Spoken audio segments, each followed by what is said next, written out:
evening. Good evening. Welcome to another live with Hanifa Nayela. I am Hanifa Nayela. Today we have a great discussion for you guys today. Don't forget, if you are here, don't lurk. Just let me know you're here. Let me know in the chat that you are here with us so that I can shout you out. Welcome to another live. Today we have a great conversation. Can anything good come from the hood? So we're going to be getting into it with none other than Brother X, who I'm going to be bringing forward just now. But I want to make sure that I go through some housekeeping real quickly. Don't forget to subscribe, share, like. If this is your first time to the page, make sure you hit the subscribe button. Make sure you hit the like button. If you like what you hear at any point throughout the show, don't forget to share the stream. Also, if you are interested in following me on my Instagram, my handle is the real Hanifa Nayela on Instagram. And if you are feeling rich today and you want to donate some of your coins, make sure that you do so at Cash App Hanifa Nayela. And feel free at any point to also ask questions in the chat. We will be able to highlight those questions, and Edward may be able to address them. Hopefully, I see we got one person so far saying, hey, sis, how are you? Thanks for being here and supporting. I am actually doing one more thing, and then I'm going to bring Brother Ed X forward. I just want to do one more thing, and then we are going to get into this much needed conversation. So let me make sure I do this on my Instagram. That was the last thing I had to do. I'm a little behind today, guys. My apologies. Let's see. So let's see who else we have here. I see we have a few people in here, but I've only seen one comment so far saying, "Hey, I." You guys, let me know you're here. Let me know you're here. I like to make sure that I converse with you guys. So make sure you let me know that you were present. Just give me 1 second, and I'm gonna make sure. Let me just send this out, and then we can get started. There we go. All right. All right. So let me see, sweetie. You can go down my baba. All right. So let me bring, hey, Enid, thanks for passing through and showing some love, sis. All right, guys, without for any more delay, let me bring my guest forward. Welcome, Brother Edward. He don't have EdX today. He is Edward. We are going to call him Edward. Hey, Edward, how are you? Peace and love. Peace and blessings to you. Thanks for giving me your time today again. I appreciate you very much. You could be anywhere else in the world, but you're here, and I appreciate you for that, sir. I wanted to have this particular conversation. First of all, how you doing? I'm sorry. Where's my manners? How are you doing, Edward? I'm blessed. You're blessed? Okay. I wanted to have this conversation because oftentimes when we're talking about some of the issues in the so-called hood, we talk around it. We talk about it from like a very intellectually analytical perspective, almost like a case study. When I hear the conversations, I know that a lot of us, even though we were raised in the hood, we're still very much detached from it because we've moved on, we've gotten educated, we got our homes in the suburbs, we're raising our children differently. Everything that our parents probably would have wanted for us, we're able to give our children. And so there's a level of detachment now from the hood that a lot of us have, because a lot of us haven't gone back to work in those environments, right?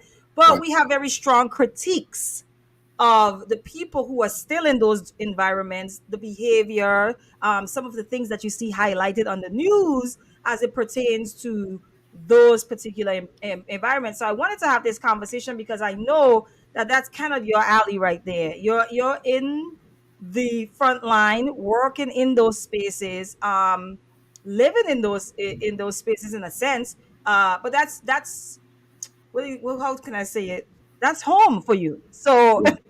that's home for you. And so you're still there in the thick of it, working with these young people, doing the best that you can. And so I couldn't think of anyone else better to have the conversation with. So I want to start off by um, asking you, okay, so when we talk about, when we have the conversations about violence in these particular communities, aka the hood, what is it that you feel is missing from a lot of the conversations from your observation? What's missing from the conversations with who? Yeah, like when people are having conversations around the violence in the hood, the young people in these hoods, and you know the behavior, and they don't want to listen to elders. What do you think is often missing from those conversations? The connection, the connectivity, to understand that these are our people. Like these are our sons, these are our nephews, these are our little brothers, our little cousins. Mhm. That connection. Once we like, it's like almost like you so detached. But when it's your nephew, when it's your cousin, Mhm. when it's your little brother, then you want assistance. Then you want aid. But prior to that, you got a critique. Mm. Do you think that that's when you say it's your brother, it's your son? Do you think, are you saying that the critique comes from people who live in those environments as well? No, not Okay. necessarily live in those environments, but the hood Mhm. is like a cultural expression. So even if you live in the suburbs and the music and the culture, your son want to be hood. Yeah. You could raise them a certain way that you want to give him the things that you didn't have, but he want that. Mm-hmm. He's influenced by that. Mm-hmm. Why do you think that is? So you have a culture that you've worked so hard to remove your child from, right? But I don't know. For me, I'm like, is it the glorification of the lifestyle that is drawing people who don't even have any connections with those environments in, or is it something else that maybe they're just bored in the suburbs? What do you think that is? That your young people in the suburbs, who don't even know anything about that life, who, I think that it's the realness, okay. and so young people want to be identified with being real. And Hmm. there's a lot of young people that, especially in DC, Hmm. they create struggle stories that don't even exist. For example. For example, they live in the suburbs. They live in Maryland, but they got this struggle. I had to get it out the mud. I had to do this. I had to do that because, and you really didn't have to do that. Hmm. Like a lot of young people that they carry guns, they come from good backgrounds, Hmm. but Okay. the culture dictates and mandates that you want this struggle story. Who is responsible for that? Are we responsible, like for those of us who, is there hypocrisy there where we say that we don't like those environments and what's happening, and yet do we perpetuate that by glorifying the music, purchasing the music, bopping? Where does that come from? Do we have something to do with that? I mean, Absolutely, okay. absolutely. Because if you most mothers, Mm-hmm. most mothers, Mm-hmm. and I'm saying mothers, I got to lay it at the feet of the black woman. I'm putting it on the mothers because a lot of instances the father's not in the picture. Okay. So that's why I'm not putting it on the father. Okay. In a lot of these instances, the mother, they like that culture. They like, I've seen mothers exploit that culture because you know your son got a gun. So you Mm-hmm. will clout chase off your son. You will talk crazy and reckless to men because you know he's not going to say nothing back because you know your son carry that gun. Wow. Or you know your son got a reputation in the hood. So you like that. Wow. Are you serious? Absolutely. Okay, I'm sorry. I'm like, what is happening? And these are young people who's. I've seen mothers that have a 20-year-old son. She Mm-hmm. know her son carry a gun. Mm-hmm. She know her son is into the wildlife, Mm-hmm. and she'll exploit that. She'll Okay. talk crazy in the hood because she know ain't nobody gonna say nothing to her. Because there's Mook Mook, Ray Ray, and Lil Man Up. Okay. I see what you're saying. So my question, I'm gonna have to ask about that piece where you say I'm laying it at the feet of black women. So why not have a conversation of men being there? Because I know there's many reasons why that is, but why say this is on you guys since you guys are raising them versus saying this is on you guys, yes, but it's also needs to be placed at the feet of these fathers who are not Because there. in a lot of instances, the Okay. father is like an absentee landlord. He might be dead, he might be in jail, Okay. or him and the mother have such a bad relationship that she pushed him out of the picture. Okay. So what needs to happen when there's an absentee landlord in what's the responsibility of the men in the community when that happens? That maybe this thing that's lacking. What's lacking? Why aren't anyone stepping up? Well, the main thing that is lacking is the black father. That Okay. is the main thing that is lacking. Mhm. But when the black father can't be there, Edward, right?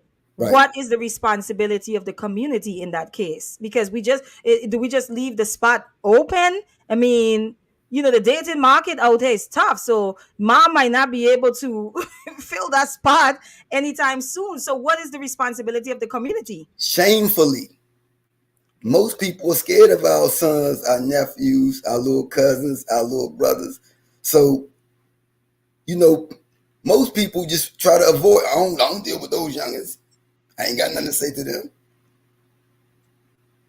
Is that an actual fear, or is it just like more like avoidance? Like, I would say it's absolutely fear okay, what because are they in most afraid of? they're afraid of these young people. They are crazy now. Our people, they do have challenges, and Mm-hmm. that music, that culture, sipping lean, Mm-hmm. smoking weed, Mm-hmm. sipping syrup, they they definitely are in a different space, and so a lot of people that's older try to avoid them at all costs. But in many instances, if you would just engage them Mm-hmm. and show them some love, they're gonna show you love back. Is it the environment overall? Because I know, like, when I was growing up, it wasn't a lot, but those people existed. Right, Where and I think the key thing that the boys who did the best in those environments were the one who had fathers in the home.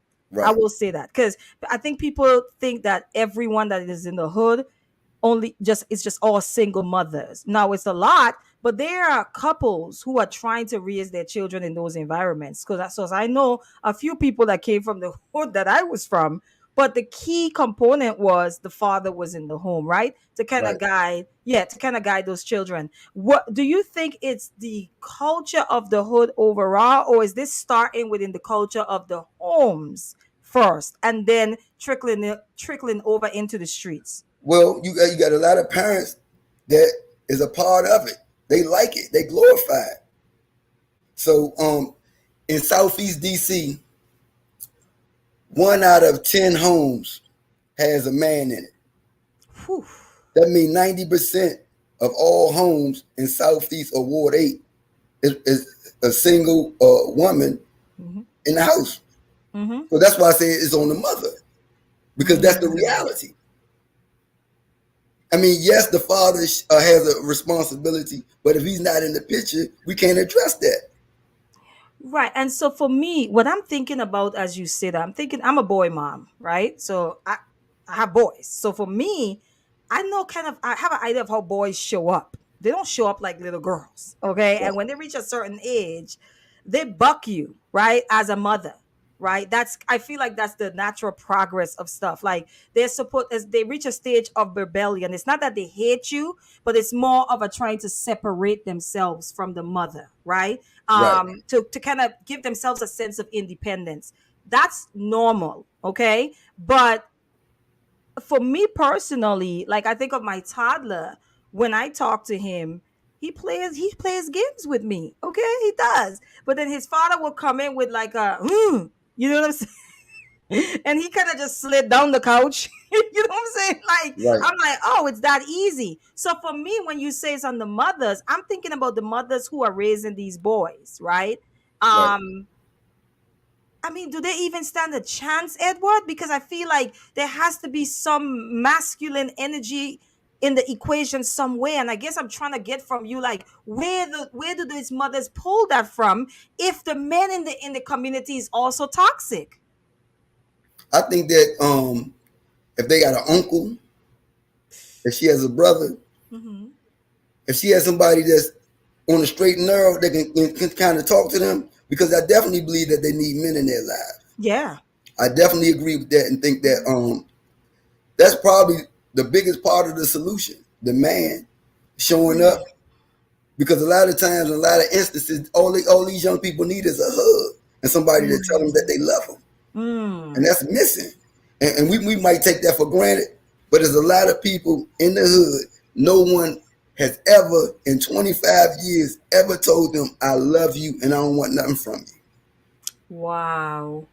I was just about to say, what about their little girlfriends? But like you just added that little caveat in there, like, and don't want anything from you. That's the key thing right there. Because even in those relationship dynamics, and I'm gonna get into the girls and I want to grasp from you what you see, because we talk a lot about the little boys in the hood. And I want to talk a little bit about the little girls who actually live in the hood and what that looks like as well, with in their dynamic or relationship with the younger boys in the neighborhood as well. But I don't. You said something really important. I don't think I know what you're talking about because of the type of work I've done for years. DC population was my clients, right? Right. I so I get that, but I don't think a lot of people can even begin to imagine that, right? You're talking about since that person is a child to adulthood, not really being loved, right? In the warmest way. I don't think a lot of people can wrap their head around that, by the way. That's a reality for a lot of young people who live in the hood. In 1993, one out of Hmm. four black men between 16 and 35 was either in prison, on parole, or on probation. Hmm. Then it went from one out of four to one out Hmm. of three. Now in the District of Columbia is one out of two, which means No way. 50%. Every black man, if every two black men you see, one of them is tied to the criminal justice system. And that's the reality. So we can't ignore the facts, ignore the data. And the people who are detached, they not that detached. I'm gonna tell you, I'm Hmm. gonna show you something. When they go to the gas station, Uh-huh. they like this. That means they know what's going on. They ain't that detached. They're attached enough to be aware of their surroundings. When they go to that gas station in the District of Columbia, they already know what's going on. Carjacking is at an all-time high. And I don't know the exact statistics, but I think I don't want to give some false data, but Yeah. it went up almost like 200% with juvenile arrests. Woo. The carjacking, if you look at the carjacking in the last year, it been 14-year-olds, 12-year-olds, 16-year-olds. 12 years. Yes, because it's the culture. It's the culture.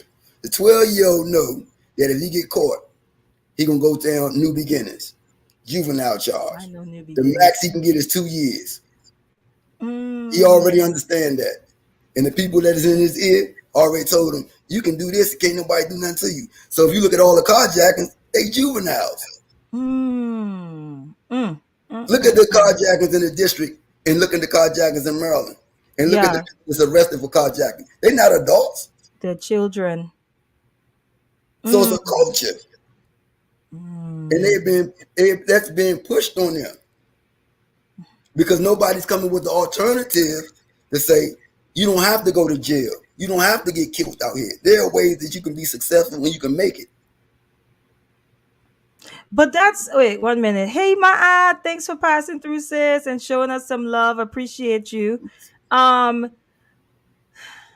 I feel like like everything that you're saying is going back to the home environment. So I feel like it has to be some proactive versus reactive steps to securing healthy home environments. And I guess it's sort of like where does that start? So for me personally, I'm thinking I don't know, I'm not saying just in the hood, in Right, general we have to be teaching our young men how to be fathers, and you can't do that without fathers being around. Okay, how to be husbands, I don't think you can do that without husbands being around. right, We have to be teaching our young girls how to be mothers, right? And you can't do that with healthy thinking women around, and teaching our young girls, preparing them how to be wives, right? It right, doesn't mean that that's her ultimate, like that's all you focus on, right? A young lady can go through school, and in the home she's still being taught how to be a woman, a wife, right? And then that way, when our children grow to a certain age and they get to that courting stage, right, you have people who are coming with the tools necessary to build and maintain those relationships, so that our homes don't be this broken down, to where our children, because what you're talking about, 12 years old, these are children that are parenting themselves. right. You get what I'm trying to say? Like, Yes. these are parentified children. But that's the reality of our community. Mm. The data suggests that we are detached from our houses. Mm. If you look at, like, a person say, I don't agree with that, right? Yeah. But if you look at the people that got locked up yesterday for Uh-huh. carjacking, and the people that got Okay. locked up last week for carjacking, and the Uh-huh. people that's getting locked up for these homicides, and Mm-hmm. look at their age. And this is why I'm so harsh on the activists. This is why I'm so harsh on black nationalists and Pan African and the people We, come we, with we this were killing coming. I was mentality. getting there, but go ahead. Go ahead. No, this is why I'm so hard on them, Yeah. because they got all of these solutions, but you scared of these youngins. Go tell them about the 42 laws of Mayat. Mm-hmm. You scared to go engage them. Go tell them that. You want to teach that in a room where everybody got a dashiki on and everybody believe like you believe, and you preaching to the choir. Go tell Mm. them youngins that we was the first people and the African is the original man, and go tell them that. You scared to tell them that. So I know. where the Black Panthers at in the hood? They ain't in the hood. Mm. Where the Muslims Mm. at in the hood? They not in the hood. Where the Mm. chematologists at in the hood? They not in the hood. Mhm. Mhm. They scared of their own children. Mm. Hey, Ashan. Ashan says, hello, hello, been listening. And Brother Edward is 100% right. I know you feel passionately about that, Edward. So I was actually going to come to that at some point, but you couldn't wait because you Couldn't just wait. got to you got to get that No, out. You the got to get reason that off why, your the chest. reason why, the reason why, because I believe that they are a part of the solution. Like, this information that they have that in these meetings, if they take it to the hood, that can save somebody's life. That can turn somebody around. But you don't have no faith in our people. You don't have no faith in our community. You don't really believe that our people can be resurrected. Hmm. So And they would have to take it there because those young people aren't coming to them. right. If can you imagine if 100 black men just come in the hood with some dashikis on? You ain't even got to say nothing. Just 100 black men with dashikis on. Mm-hmm. The youngest gonna be like, man, who was that? And Why do you engage them. Okay, but Go ahead. you okay? So I know you narrowed it down to they're scared of. You think that's all? Because I feel like that's an oversimplification of it, Okay, Edward. well, I'm what just is going. it? Okay, what is it? Give me something else. If it ain't okay, we're gonna remove fear. If they not scared, it's No, not that's fear. what. Okay, We're gonna remove that. Okay, now what is it then? Edward. They don't care? I'm getting there. I'm asking you. You really believe it's solely fair? Absolutely. I What believe are that they? with What are all they my afraid? heart. What are they afraid of? Being hurt? Yes. If you talk to the average black man that ask him, say, why you don't be talking to the youngest? Man, I ain't messing with them youngers. Them youngers crazy as I That's don't know what. true. Man, them youngers ain't gonna listen to me, man. They fear. That's true. But Edward, I will say this. I will say this. So there is a certain skill set, and I think you have it, and I think there's other people who have it as well. Right, There's a certain skill set that's necessary to do that type of work. And listen to what I mean by that. You're not dealing with just children in the hood. You're dealing with children with direct trauma and indirect trauma. right, Okay? You're dealing with young people with like some serious PTSD. Because people don't talk about that. You know, right. people act like only the vets that went over to Afghanistan and came back. You have people who are dodging bullets almost every day in their communities. This is PTSD. This is a real thing in the hood. There we go. Okay, so when people talk, I'm like, so you're dealing with that population, and would you say that, let's say it's a vet that went to war, do you think anyone can get to that vet? I don't think so. So when you talk about that population, I don't think anyone should just go in there because they're blackity black, you know what I'm saying, and think that they're going to get through. I think there's a certain skill set. But are you disagreeing? You're just saying just show up? I think that the skill set that is necessary is love. Love your Ooh. people. Ooh. That's Love. good. That's Love good. is the motivating factor. Mm-hmm. Love, if you love your people and you identify with your people, you know this is your son. Mm-hmm. This is your nephew. This is your little cousin. And if you come with that love, the love is going to overwhelm them. And they're going to submit. And they can smell it if you're pretending, by the way. Our people, if you come with love and you genuinely concerned about them, they're going to embrace you. I agree. I agree with that. So let me read. Ashar says the culturists, the builders, the warriors, spokespeople. We need to develop a division of labor and employ people in their best capacity. What do you think about that? Do you think I a agree part with of it that. is the lack of labor? Us having resources, coming to the community with resources and Mm-hmm. providing an alternative. Mm-hmm. I think that that's good. The Honorable Elijah Muhammad used to say, put a clean glass beside a dirty glass. Mm. So I think that we can provide alternatives, but we got to engage our people, engage our folks. Not with a Mm. critique. Engage them, embrace them, engage them with love. Because oftentimes the people who are condescending about our community and look down on our people, 6 months down the road, their son get locked up Mm. for the You know what? same thing they were just condemning. You know what, Edward? I actually think that a lot of, and I agree that some of it is fair. I might not agree that all of it is fair. I think that there is this idea that I made it out the hood. I did for myself. I have those same horror stories. My mom was a crackhead and my father was incarcerated, and somehow I was able to pull myself up by the bootstrap and do something with myself, right? So I think what happens to a lot of us is that we come out of those environments and we feel like those people are an embarrassment to the black collective. So instead of engaging them, we really just want them to go away. We would rather them just go away and disappear. What do you think about that? Do you think that there's some accuracy to that? Because at least from my observation, there's a level of embarrassment that's there. Because even when you hear, I mean, some of us are very elitist. Some Right, of us are very elitist. right. And yeah, But listen, go but ahead. the elitists, right? Mhm.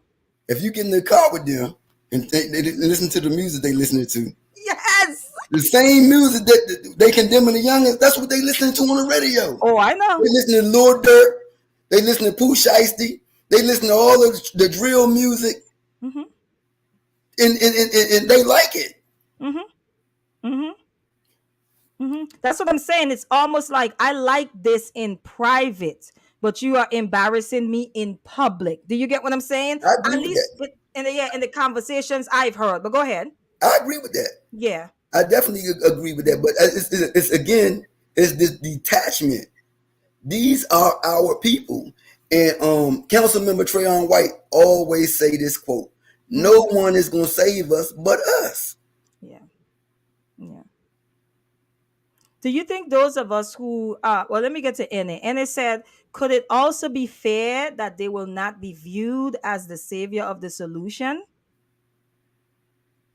What do you think, Edward? I took a training. I took Mm-hmm. a training. And one of the things that I learned in the training, we can't approach our people what they call a messiah complex. Woo, yes. Oh, You're God. not the messiah. That ain't our job to come as the savior. Our job is to come with the concern and the love. You're not responsible for the person accepting or rejecting. You're responsible for doing your part. It Mm. is our moral responsibility and duty and obligation to go get our youngins. Mm. Do Okay. you know that if you establish a relationship with them youngins, the same ones that we look down on or we're afraid of, those will be your saviors. Mm. It's a big Mm-hmm. instance. No, no, no, leave him alone. He cool. Mm-hmm. Right. I see what you're saying. Right. Mm-hmm. Solely through relationship. Yes. Yeah. Like you can come and you can come on this side of the block because he good people. Man, I was in the hood last week, and this is older sister, elder, and she came. Her approach was like the auntie, Mm-hmm. and she just came out there and like, man, y'all help me take these bags in the house. And all the youngers looked at her like, who you talking to? She's like, you. Guess what they did? Pick Took the the bags up, Oh yeah. Oh yeah. and they had guns in their waist. They picked them Mm-hmm. bags up though. Mm-hmm.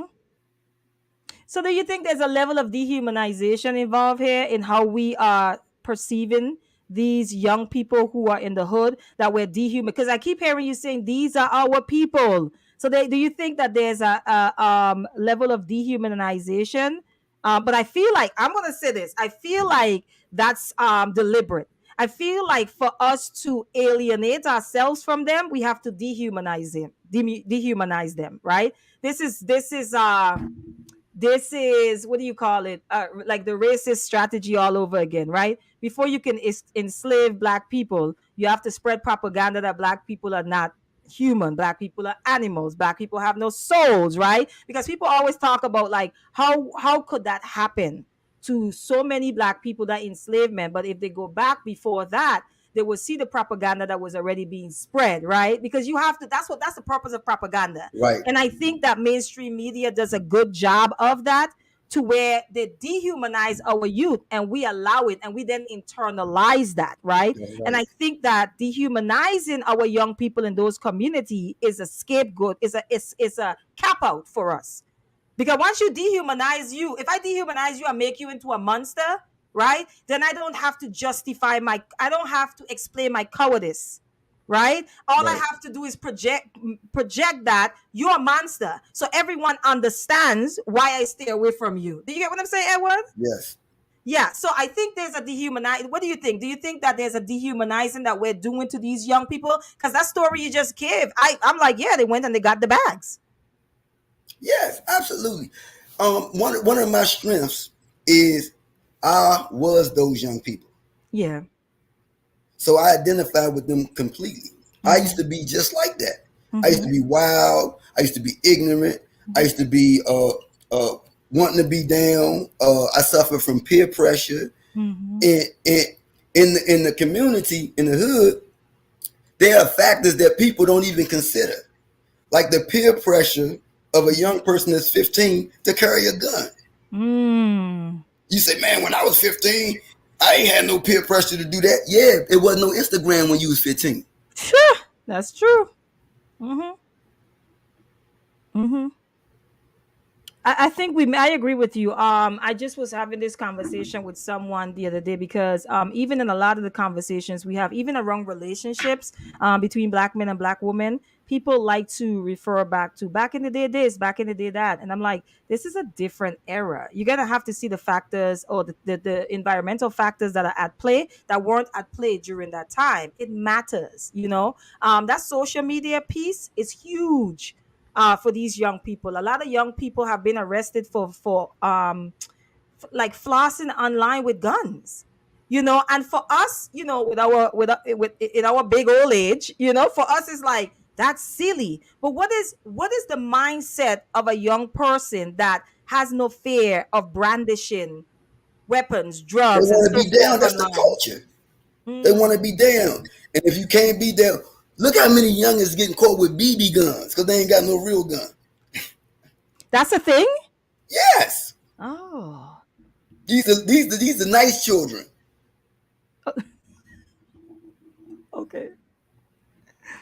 Wait. So stop. You can do time. I don't know. I'm asking because I don't know. You can do time for a BB gun. If you rob somebody, Oh. Okay. So it's like using a fake gun, right, but okay, but the robbery is the crime. Is that what you're right. saying? If you point a fake gun at somebody and they Okay. believe the gun is real Okay. and they act in response to a real gun, even though the gun's fake, you can be charged for that because the fear that you inflicted upon them stem from them thinking you had a gun. Oh yeah. That's a charge. Yeah. Yeah. So Edward, I want to get into those of us. Let me see. Sean says He says, ooh, even though it's implicit, mainstream media is indoctrinating that the solution to threat of fear is a gun and violence, projecting an image of strength from the government to police. We reinforce That's it. absolutely true. Okay. That's absolutely true. Okay. Okay. So this is gonna be a little touchy in this area we're about to go in because I know you're passionate about this, right? And I know I got you. I got you. All of the black organizations. Now I know some though, that are kind of in the streets doing. It's not enough though. It's not Where in enough. DC? Where in DC? Not in DC. Not in DC. Okay. That's what I'm saying. Yeah. Not in I DC. don't know none Right. in Right. DC. So my question is, and I'm very big on this because even here in YouTube, I've made this comment even like within myself, talking to my husband, talking to my friend, in saying that a lot of the messages we choose the safer route. A lot of the messages that we are putting out there, it's not to the people that need to hear it, right? That's me, and I was raised in the hood too, so I get it, and I'm like, that's not who really needs this, right? We're talking to people who are college graduates, right? Having lived in the hood a day in their life, probably 30 years removed from the hood. Like, these are the people we're talking to in these organizations and so forth. Okay. So I know the last time you were on here, you were saying that, do you know what that would do for a young person if they heard about these positive black images and so forth? Okay. So do you really think just that education would help? Or are we talking about a deeper Yes, work necessary? yes, Okay, go ahead. yes. Our people, if you look at the ignorance and the Mm-hmm. stuff that we do to each other, Mm-hmm. it's based upon self hatred. How do you combat self hatred? You combat self Self-love. hatred with self love. Mm-hmm. How do you develop self love? By Mm-hmm. having knowledge of self. Yes. So if these organizations have knowledge of self, they can tell you the history of Africa going back 10,000 years, 20,000 years. Mm-hmm. And what teach that to the young people. If Where's it the changed you, it can change them. Where's the disconnect, in your opinion? You look down on our people and you don't see that's your son, that's your nephew, that's your little brother. Mm, You don't see it like that. mm, And a lot of times, and I know you're gonna get me on this one. I see a lot of black mothers, they promote it. They promote the culture. mhm. And when you try to talk to them about their son, when I was working I was a violence interrupter like 3 years ago. Okay. And almost 100% of the cases, when you go to a mother and tell her, your son is out there carrying a gun, your Mm, son is out there doing this and doing that, you know what she gonna say? what? 100% of the times that I've experienced this. Okay. Yeah, I know he be hanging with them little boys, and I be trying to get him to stop hanging around them. And No, he is the devil. Ain't the little boy, it's your son. He the one got the gun. You keep on trying to make out he is the influencer. It ain't nobody else. It's your son. He's the leader. Yeah. You trying to make, yeah, I know he be hanging around them and after I could talk. No, it's your son. Mm-hmm. Mm-hmm. A harsh reality that a lot of mothers do have a difficulty facing. I've never seen a mother come forward and say, man, I got to do something with him. It's always, he done got shot. Can you mentor my son? Or he on the run, the police looking for him. He need you to talk to him. And it's always because the PO is on his back. It's never just being proactive, want him to change. Mm-hmm. Mm-hmm. Then when he get killed, now she's an activist. Now she's against gun violence. Now she want to hold a sign and say we got to come together. You ain't even gotta do her like that, Edward. You ain't even gotta do her like that. You don't. That's been my experience in the I District of know. Columbia. I know. So okay. So my thing with that is this. Like I'm gonna forever say, and again, because I'm a boy mom, I stand on this. Men are necessary when I they are agree. not around to raise boys. When they are I not agree. around, it is chaos. Men provide, the masculine brings the structure. The masculine brings the discipline necessary, right? The masculine, the man brings the example of manhood to the boy. The woman, and I know for the single mothers that may watch this on replay or watching it now, I am sorry, but I know that you tell yourself have happy Father's Day every Father's Day, but you can never be that. That's right. Right? You can never be that. And I think this is a reality that we have to begin to accept, right? Because I think even a lot of our women are using coping mechanisms, right? To pretend that they don't care, right? That they got this handled by themselves. But from my observation, Edward, a lot of them really don't know what to do with their boys when they reach a certain age and trying to raise them in those environments. I'll give you an example. CFSA, right? Mm-hmm. Mm-hmm. Okay, you know how many people I was sitting there one day. I tell a story all the time. I was sitting there one day, trying to wait for a client to finish visiting, and while I was sitting there, a mother came in and dropped off a teenage girl. DC has a lot. This happens a lot in DC. She came in there. She dropped off the teenage girl, and she said, "Yeah, I'll figure out what to do with her because I'm done." Okay. So they have that option to drop their children off. This is not dropping a baby off in a basket in front of like a hospital or a police station. This is a big old teenager, like 14, 15 years old. And the security in the front desk, their response was like they was hesitant. They don't know what to do. So mom walked back out the door like she was stomping, she was going. The little girl freeze because she's looking at the security now like, are they going to stop me from leaving? Should I go? And she ran behind her mom. And when I looked out the window, that lady's literally trying to run away from her daughter. It was the most heartbreaking thing I've ever seen in my life. But because I worked with foster care, I know that there's a lot of families in shambles in the district. I'm aware of that. I'm aware that the fathers are not there. I'm aware that the mothers genuinely don't know what to do. Here's what I say to that. I think as women in those positions, we have to be honest about that, though, Edward. We can't pretend that we can't pretend we got it covered. Right. So we have to act like I can't handle this on my own. I So agree with that.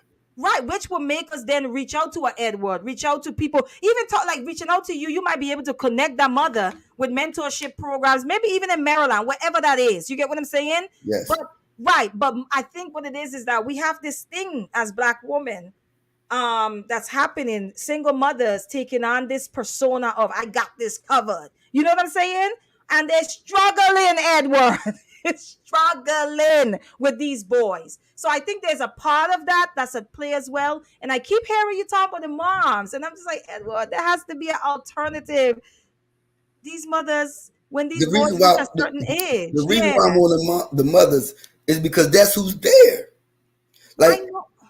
a couple of weeks ago, it's his young. He's 12 years old. My son is 12. Mm-hmm. My son lives in Maryland. My Okay. son is a 12-year-old that He think he's a red Power Ranger. But this particular 12-year-old, a group of guys was talking about him, and we was outside, and they said, "Man, if don't nobody snatch him up, he gonna catch a body, or he gonna get killed." So I'm like, man, we got to because his father already got killed. Okay. So I'm like, we got to get him. They said, man, Youngin don't even know how to count. So they called him over to me and was like, I'm gonna show you how you count. They said, if you got a gun and you shoot, it got a 30 clip in it, and you shoot 17 times, how many bullets you got left? He was like, 13. But if you ask him the regular way without a gun, he ain't gonna know what the answer is. Wow. But when you talk to him about drugs and guns, he gonna get the answer right every single time. Doing math every day. And I was like, wow. Yeah. 12 years old. Let me tell you, let me get to the comments real quick. Ashan said it's hard because not fitting in or knowing how to navigate makes you a target. In the harsh environments, there's a level of sturdiness that it may be hard for a mother to teach and calibrate. And then he also said, my mother took me to the police station to turn me over. Didn't know what to do. His mother didn't know what to do. They all but laughed at her because they were dealing with real issues. I was just cutting class. And that's the point I'm making, is that I know that we're saying that, and that's what I'm saying. I feel like it's an oversimplification. So I'm giving you a little pushback there, Edward. Yes, I am. Because I think that I'm not going to pretend to that these women really know what to do with their sons. I don't think they do. And there's a other factor involved too. A lot of black women don't trust black men. So we're not trying to it's hard for us to find mentors for our sons because we already have our own trust issues around black men, right? You have a lot of people who come from sexual abuse background. Right. You know, that's a big one, even in the district, you know.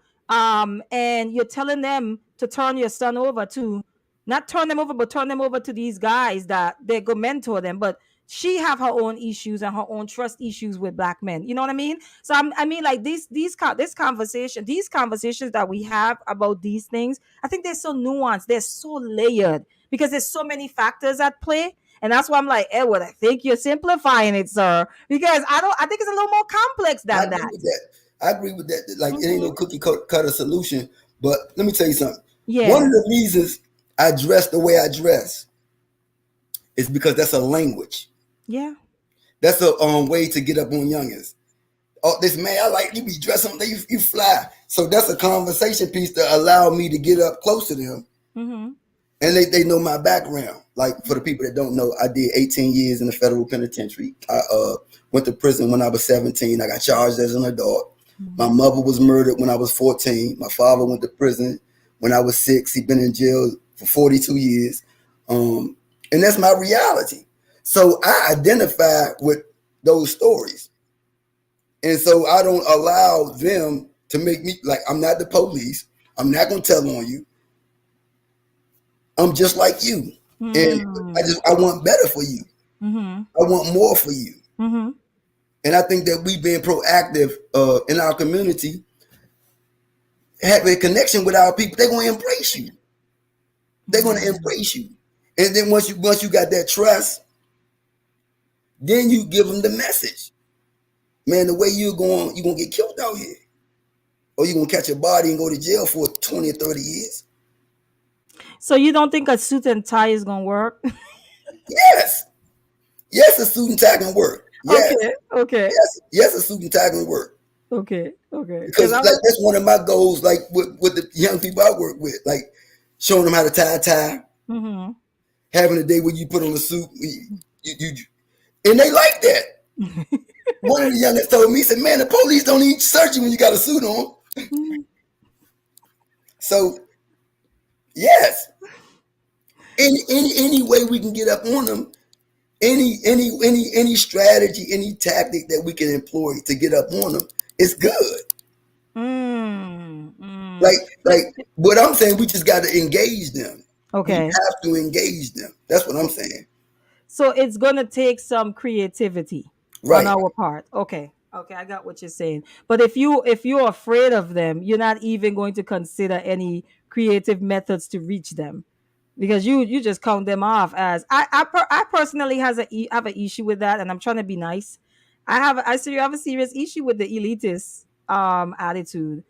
Even in some of our black organizations, right, who are supposed to love black people, there's some elitism there as well, and some classism, right? Because these are people who may be living a certain lifestyle, so they're completely disconnected from that part of the community. I like that you said, though, Edward, like you reiterate, these are our sons and our daughters, right? These Right. are our sons and our daughters. And I think that we cannot detach ourselves, like, no, because this is the conversation. Well, that's their mother and their father's fault. Like you just made a comment about your own life, and you said, I think you were what, 14 when your mom got killed, Yes. and then your dad was already incarcerated at that time, right? You like, am I right with that? He Right. was already okay. um I can't imagine that, right? So I can't. prison or the graveyard was Mhm. inevitable for me. Yeah, yeah, and that's the reality for a lot of the young people we're talking about. uh, DC is so bad in the District of Columbia that the mayor mhm, has said, man, we're gonna give them some government jobs. They did a job fair last week. They did it mhm, Monday, Tuesday, Wednesday, and they was giving people government starting at 60,000. And they know that these people have barriers to employment. Their urine gonna be dirty. mhm, They never even been waking up on time. They wake up at 1 o'clock in the afternoon. mhm. They got barriers, so they got a policy in the district to turn a blind eye to that. Oh, okay. Because if you don't, they gonna kill you. If you don't create an opportunity for these young people, Trayon White connected development to public safety. He said we Okay. got $100 million development going on in Ward 8. And these Mm. developers walk right past these youngers. They're smoking weed, they sipping lean, Mhm, they drunk and high. mhm, But it's $100 million development deal going on right in their community, and they're not a part of. But mm, if you connected development with public safety and gave them an opportunity, these same young people, if you don't give them no opportunity, mhm. well, they're gonna tear that building down as soon as you build it up. Yeah, that's true. That's true. They're gonna be hustling in front of it. You're gonna be scared to go in your house. They're gonna be sitting on your steps. You're gonna be scared to tell them to move. You know, if you call the police, they're gonna bust your windows, and you ain't gonna be Mhm. able to go to work no more. So we gotta engage them. If Yeah. we don't, we're gonna lose, Yeah. Yeah. and we've Um been losing. Ashan said, um, he said too much is being asked of the woman. And then he said, but it's asked of the woman because the men are hard to find. That's right. Yeah, so we have such a dilemma on our hand, because um you have the woman saying that, yes, some of it is on me, but I can't do this on my own. And so they push back and say, well, where are the fathers? And there Where are the many. pastors? Where the pastors at? The You know pastor talking what? about he loved Jesus Christ. He's scared of them youngins. I agree. Yeah, you scared of them youngins. Where the imam at? The imam scared of them youngins. Where the chairman Mm, at all these black nationalist organizations scared to death? Where they at? mm, mm, We can get all the pastors in every church in DC and make an organization just out of. We want them to see black men that mhm. ain't hustling, black men that ain't on drugs, black men that's trying to do positivity. That love their people. Right. Mhm, Let them see an alternative. Because what they see is they got a gun on them. They see how people respond to them with that gun. mhm. And they like that. They thrive off that, feeds their ego. And they the man in the hood. And Wait, wait. the bad part about it, these girls, these young girls, they like the shooter. Oh no, I'm coming to the young girls just now. Okay. Give me a second. And it Okay. says, Edward, there's a great nonprofit in DMV area that offered STEAM to underrepresented communities, particularly in Ward 8. Do you know about that? You No? know, Okay. Well, I guess she's there. it's a lot of organizations that's working in the community. against the gun violence. I know Mm-hmm. there's a lot of organizations. I'm talking about these conscious organizations. I Name got you. one conscious organization. I ain't talking about the people who got nonprofits. Yeah, yeah, Name yeah. one black nationalist Pan African organization working in the hood. Name one. Mm-hmm. I I can. don't need 10. I just need one. Mm-hmm. In DC, I cannot. And I know that that's a gripe you have, by the way, because you feel very strongly about that. As And you're I feel saying right. this is why I feel so strong. Mm-hmm. This is why I feel so strong. Because they'll get on your show. They'll go in one of them temples or one of them meetings, and they the great Baba, and they the great this and the great. You ain't nothing if you Talk, ain't trying to help these youngins. If you ain't trying talking to heal your community, you are nothing. Who you are is determined by your service to your to people. your people. Yeah. So talk your shit, Edward.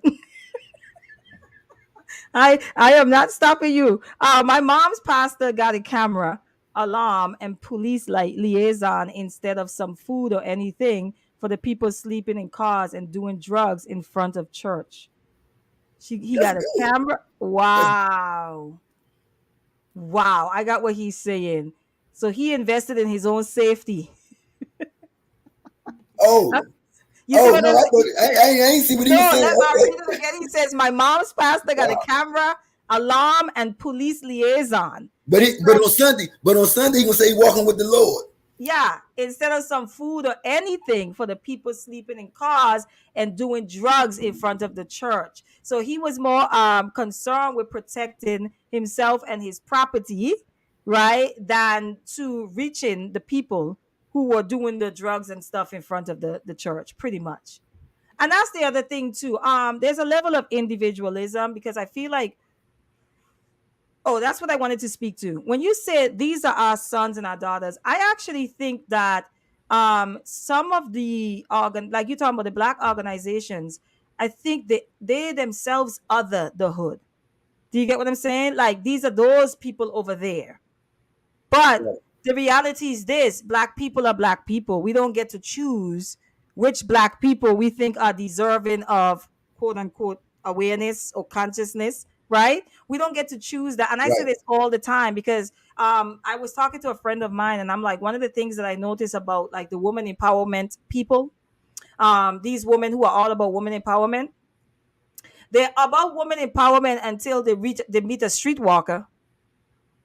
You get what I'm saying? Because now this woman don't fit the mold of what you're looking for, right? But she's still black and need empowerment. So Right. it's like we pick and choose. It's like the church, like you just said, or some of these black organizations where, you're not one of us. We want people to show up the way that we want them to show up, right? So that we can be able to accept them. We don't want people to show up who is challenging us. Like you're challenging those organizations right now, right? You're saying, where y'all at? Y'all scared, right? You're challenging that. So I feel the same way about like women who talk about women empowerment, but they pick and choose the woman that they want to empower. And it's usually the women who are the easier target, the women who are already on their way to temple anyway, not the ones who is like running away from the Right. temple. Yeah, and I think that happens with a lot of the organizations that you're talking about as well. And I'm going to get into the little girls in a minute. Ashan said, I let them in to use the bathroom or get warm. These people can look out for the church when, there you go, Edward, when you drive off. That's right. That's right. That's exactly what you just said, pretty much. Okay, so the young girls who are being raised by the mothers who you're laying all the burden on. Yes, I'm gonna stay on you on that. Okay. Okay, what does it look like for the young girls who are growing up in these environments? Because we talk about the boys a lot, but are the young girls perpetuating it? Are they just kind of like assimilating into it because of fear? Or No. These Mhm. girls like that their boyfriend will shoot you if you mess with them. Okay. They like it. And it's so bad. And it's not just the district. It's like that. It's all the black America in inner Inner city city, America. yeah. Black America. Mm-hmm. But now they shooting girls. An Mm. 18-year-old girl got shot Saturday night in DC. They shooting girls. because a lot of times these girls they setting up. You got two neighborhoods beefing, so the girl she gonna go in his DM and hey, you know I've been liking you, and he's Yep. like, yo, you've been liking me. You know we got low self esteem when you knocked out when somebody, what you like me? Yeah, you can come meet me. But all the time she working with somebody else in the hood. They said Yes. you working with the ops, and so he go meet her, but it's some other guys that he going to meet for real. Then he get killed. Then his homies Mhm. find out she was behind the play, and then she get killed. And then the people that detached say, who would do something like this? Why would they shoot Yes. this girl? And she Yes. go to school and she don't do nothing. Yes, she do. She with all of the foolishness. Mm. That's a hard one, Edward, and I get it. I get what you're saying because that is people don't understand that that's a part of hood culture too. By the way, the same hood culture where these girls set men up all the time, like All the time. that's a thing. That's their way of feeling a part of that culture of violence. And when the girl get mad at you, she is like, what? Don't make me go tell Ray Ray on you. Ray Ray is her boyfriend. Ray Ray will shoot you. You want me to go tell Ray Ray? No, I don't want you to go tell Ray Ray. So I actually, for me personally, I feel like women in general, I think we have a lot of power. I'll always stand on that. I think we have a lot of power. I think that we want to relinquish that power because we don't want the responsibility that comes with that power.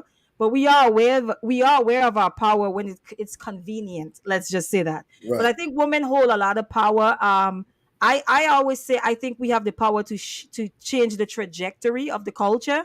I If definitely believe that. Yes. Oh no, I believe that wholeheartedly. I think Me a lot of too. black I think Me that a lot too. of black women shy away from that because we don't want that responsibility. We think that it solely should be on the man. And there's a lot of factors as to why that is. I just want to make that clear, right? There's a lot of religious dogma involved in that too that we don't even put into perspective. Because once you start saying that the men is supposed to do this, they're the leaders and all of that, what happens is the woman, when that time comes, they're going to put that back on the men. It's going to Right. always happen. There's no way around that. But I do think that we wield a lot of power even if we don't admit it, we wield a lot of power. It's just what we use it for. You know what I'm saying? Like we Yes. we can shift the culture overnight if we wanted to, Edward. If we wanted to. I agree. But my question to you now, um, do you think that there's a part of because you're talking about the youngins a lot, is there a lack of knowledge of self that maybe need to be taught to the Yes. adults that are raising the children? Okay. Yes. And that's one of the reasons why I'm so hard Mm-hmm. on our educators, our scholars, our teachers, our Yeah, organizational true. heads. Mm-hmm. This is why I'm so hard on them. Not that they don't have value, Yeah, they no. have absolute value, but it's that they missing. Mm. They missing. Like come in the hood with that bullhorn the same way you'd come if one of us get shot by the police. If the police shoot one of us down, and it is a white police that shot one of us down, you're going to come with the bullhorn and you're going to make it on the news. Come with that same bullhorn and tell them about Kemet. Tell them you the original man. Tell them you the first man that ever walked the earth. And if you teach them that, you ain't got to tell them to pull their pants up. Mm-hmm. You ain't got to tell them don't shoot your brother. Once you teach them who they are, the inherent in knowledge of self is Knowledge is all of good. the instructions. Yeah. All you don't have to tell them nothing else. Yeah. I agree with that. That you love self and you love your people. You're not harming them. You're not. That's just not. You just said something. I have to ask the question because I don't really mean DC like that. You said the bullhorn. Do DC have Hebrew Israelites down there? Absolutely, down Gallery Place. Go down Gallery Place and go down Columbia Heights on 14th Street. Yeah, they're gonna tell me the white man is the devil. They ain't gonna go in the hood and say it. Oh wait. So where they're at is not the hood. No, they on Gallery Place at the train station or on CHV, Columbia Heights Metro Station. Yeah. Gallery Place. Isn't that where like the movie theater is at? Yes. Okay, I was just over there. Okay, so that's not considered the hood. No. Okay. Okay. They not gonna engage. They not gonna go. They not gonna go in one of them communities where they out there smoking weed. They out there drinking. They get playing that loud music. Go tell them that we the original Hebrews. Go tell Okay. them we Hebrew Israelite, we God chosen people. Go tell them that. Mm. If God backing you up, and you the ordained great Baba and all of this. You know your title this long. Go tell them that. Mm-hmm. Show me that God is with you. Show me that the ancestors got your back. You don't even believe that. Okay, so I have a question because I know you both. I cannot take Let you me get my sometimes. charger. Edward. Okay. Guys, okay, Iyapo, I see you. You just came in. Peace to you. Thanks for joining the conversation and coming in and showing your support. This is a really interesting conversation with Edward. I already know how Edward feel about these things. And so I wanted to have this specific conversation with him. Um, and this is kind of what I was telling people, that there's a lot of us who, you know, we love our people. It doesn't mean that we don't hold our people accountable. And there are people who feel the way Edward does. And these are people who are in the front line. So he's coming from a different perspective, and he's putting a challenge out there, like the people that need to hear these messages of self-love and you know black awareness and so forth. He's around this population, and what he's challenging those of us who have the awareness to do is to go where the message is needed most, into those communities, and preach the message there, because those people are not going to be coming to you. So that's sort of what we're talking about right now, guys. If you're here and you haven't liked the video as yet, make sure you hit that like button. And if you're here and you haven't subscribed, make sure you hit the subscribe button. Edward, you good? Yes. Okay. So Edward, I know that you were one time you went in a little rampage on social media, where you was just like, you don't really even consider yourself a part of the conscious community, right? Right. What tipped you over for as far as that's concerned? I don't know if this is a real word, but I heard one of the ministers in the Nation of Islam said, "We too churchified." We'll take it. Churchified, the churchification of the conscious movement. Okay. It's like you just preaching to the choir. You just Okay. like all you do is criticize, criticize, criticize, criticize, criticize. You don't have Mm-hmm. no program. You don't Mm. have no resources. Mm-hmm. The same people you talk about, you asking for some money. Mm. You don't see our people as nothing but dollar signs. Mm. And so I got a problem with that. And Mm-hmm. this non-engagement. Like Mm-hmm. I was gonna count, but I was scared to do it. I was gonna count how many funerals I went to in the last 5 years. Yeah. But I was scared to do it because it was gonna highlight my trauma. Yeah. But I've been to so many funerals of young black men killed by young black men Mm-hmm. in the city. And all of these smart people, the conscious folk, where they at? Like, where Mm. are they? I'm not saying this to be facetious. Where No, no, they at? no. I understand. I really want, like, if you knew some organizations that's working in the community, I'm talking about conscious organizations that Yeah. Yeah. while they passing out some food or passing out some clothes, they also passing out literature. I don't see Mm. that. Mm-hmm. I don't see that. Now I do see organizations, they nonprofits. Yes. Then there's the other organization that for profit. They making money. They got grants, and so Yes. they working. It's a job. Yeah. Yeah. Okay. So that kind of like. Threw me out of the loop with them. Like I don't want to be a part. If that's conscious, I don't want to. I'd rather be. What's the alternative to I conscious? have no. I'm a Negro. I'm a Negro. Because I know you felt a type of way. I know, because I remember you posting your status up, and I know what it was. And again, your thing is like, where in DC? Where in DC is that? Because we do have a lot of people around the DC area, out on the perimeters of DC, who have the black organizations, who have the workshops and the gatherings and so forth, but not within the. There's none in the district. Not one. Not one. Not that I know of. And I'm a Muslim, so I'm not biased. I believe in the teachings of the Honorable Elijah Muhammad 1000%, so I'm not Mhm. biased. Hmm. That class that you used to teach some sort of like African studies class Black one time? studies, Black studies is were you teaching that in the district? yes. Deanwood Community Center, Do you still do that? no. Why not? Um, I ain't gonna say I don't have time. I just don't. I had a daughter. My daughter kind of sidetracked my class. When I had a daughter, they kind of sidetracked it. But that's definitely needed. Not necessarily me to teach it, but Yeah. that's definitely needed in our community as an alternative. But we need something like that taught in the hood, not at a community center, because there are so But many wait, variables. Go ahead. isn't the community center in the hood?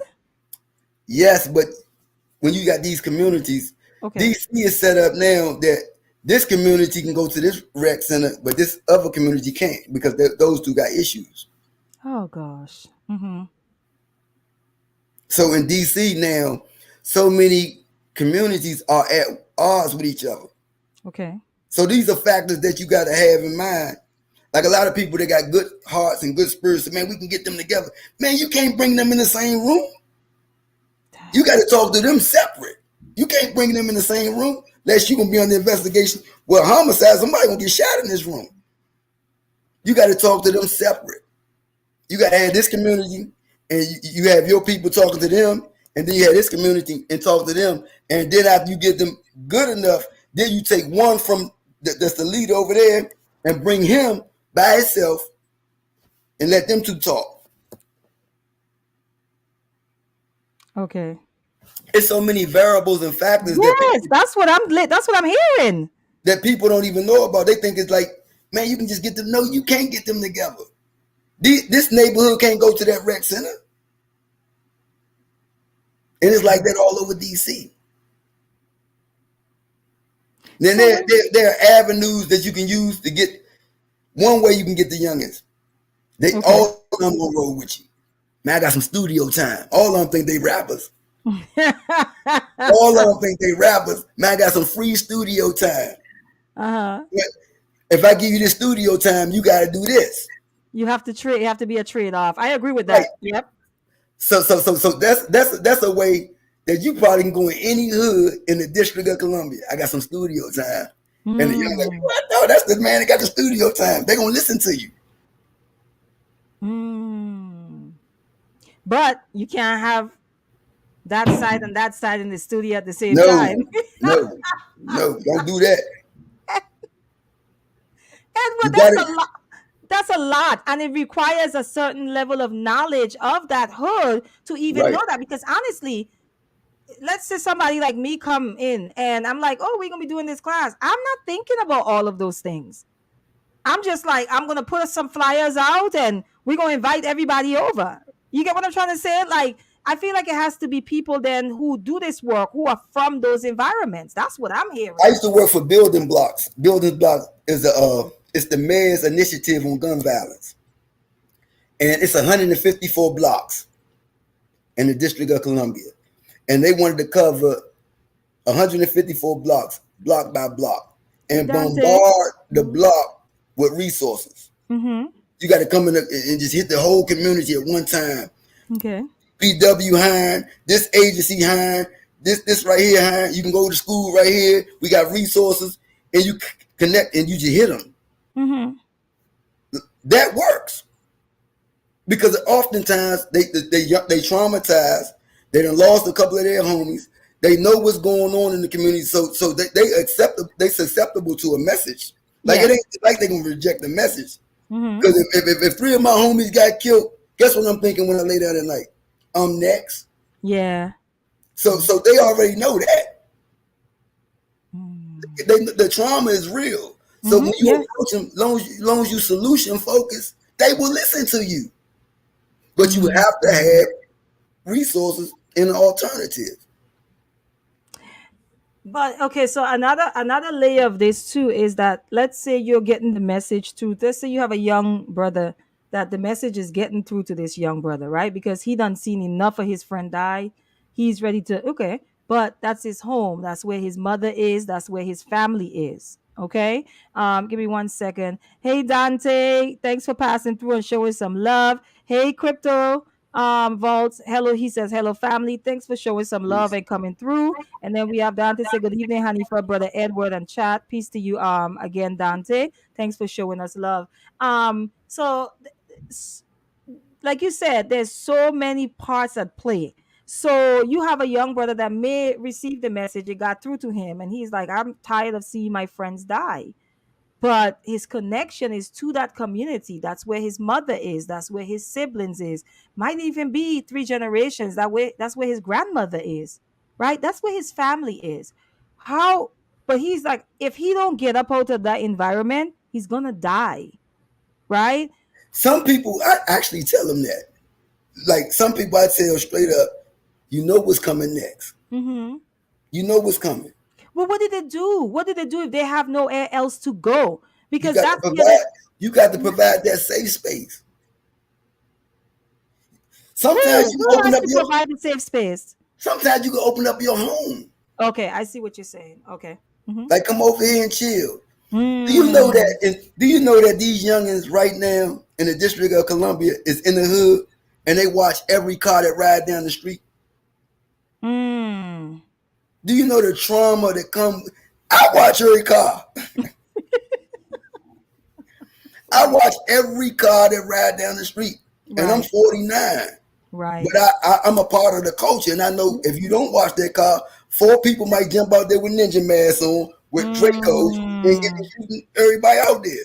Mm. That's the climate that we live in. Mm-hmm. But them youngins, they own every car that ride down the street. Mm. Do you know Mm. the trauma that come with that? Oh yeah. These are You're factors that most people don't even know exist. you're hyper alert. You're hyper alert like 24/7. You know what I'm saying? Like you know what that does to the body? Just in Yes. general, right? That you're always escalated in your thinking. You're always in defense mode. You know what I mean? So that's what I'm saying. Like you have, I mean, I know families who are there and they might say, I'm gonna send my son over to his auntie who lives in Maryland somewhere, right? So some people have those connections, but I always say Buju Banton has a song, and in one of his song, one of the lyrics, he says, who can afford to run will run. But what about those who can't? And that's where I'm coming from, where there's some people who don't have that family member out in Maryland, Right. or able to send their child down south, right? You're talking about people who have issues in their own Let me family. make sure the charger. Okay. All right, Edward. All right, let me see who just came in. Iapo. Hey, Iapo. He says, I'm still here and listening. Angela and I are working, but listening. Thanks for coming through, Iapo. Appreciate you. He says, right, honey, for being in perpetual fight or flight mode is destructive to the body. Absolutely. So that's what I'm asking, Edward. Like, what would you suggest in a situation like that where somebody might listen to this and be like, I'm trying to figure out what to do with my son because if I don't get him out of this environment, he's gonna die.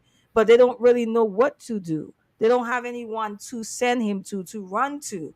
What do you do in that scenario?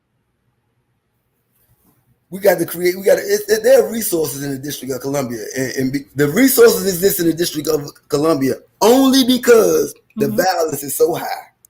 It's Yeah, not that the government care about our folks; they don't. yeah. But the violence is so high in the District of Columbia, so they try to create safe spaces. They got organizations. They take the youngest on retreats, get them out of the city for a couple of days. One day we took some youngins to the Underground Railroad. Mm-hmm. What is it in Maryland? Is that Baltimore? Not Baltimore. I think it was Cambridge, Maryland. Okay. Mm-hmm. And these youngins so wild they smoked the J at the Harriet Tubman Museum. I said, man, y'all got to be the most disrespectful. Backward. I said, man, y'all gonna smoke a J? Then I told him, I said, listen, now you know this is federal out here. Now if you get caught, I don't want y'all to say we told y'all can smoke and none of that. But I ain't the police. You got to make your own decisions. But if these white folks come over here, be grown. Don't point. I ain't your counselor or none of that. Be grown. And you know, one of the youngest told me, but look, we might be the first blacks that ever smoked right here.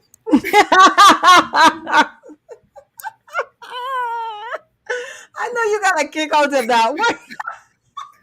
And we had two communities. We had two communities that was at odds with each other. Mm-hmm. And we couldn't bring them together though. So Friday we had a group Mm-hmm. with one group of youngins. Yeah. Saturday we had another group with the other group of youngins. Then Sunday, the council member came down there, and we brought them in the room together. And they started shaking hands because they know each other. They know each other. They just got issues. The big homies. Who the big homie is? Who the big homie is that's gonna say I want to squash it? And so when Trayon came, he pulled his phone out. He was like, I want to take a picture with y'all. And after he took the picture, he went to his photos. He said, I want to show you, this is my first retreat. And he showed them a picture. And he said, how many youngins in this picture that you think is still alive? And he said, when we took a group picture, all I'm asking myself, who gonna be the next one funeral I gotta go to? And we had softened them up. Yeah. We had them for 3 days. They went swimming. They children. Look, when we was riding on the bus, guess what they said? Ooh, not your tough. They turned back to children once we got them out that environment. Yes, well, they don't have to be adultified. Right. They don't have to be on alert, so their guards are down. Yeah. Right. And I said, man, these they children. They see horses. They see look, they children for real. Yeah, and we can easily forget that. All you gotta do, if you show them love, hug, man. If you hug one of them young, they might start crying. But I'll blow your mind. Show them genuine love. I don't want nothing from you. I ain't trying to run no game on you. I just want you to live. I want you to be successful in life. Yeah. Dante said, I have one more question for you, Edward, and we're going to start to wrap up. He says, I address the trauma by installing long-term attributes, discipline, positive affirmation, etc., that are sustainable. And then he shouted you out. Brother Edward is doing the work in the community. Shout out to DMV. Yes, he is. Edward, so I have two more questions. Okay. You see these programs that be on television where they're trying to scare the youths by taking them into like the prisons. Have you ever seen those? Where the people in the prisons is like yelling in them. Do you think that's effective? Do you think? No. Yeah. Why not?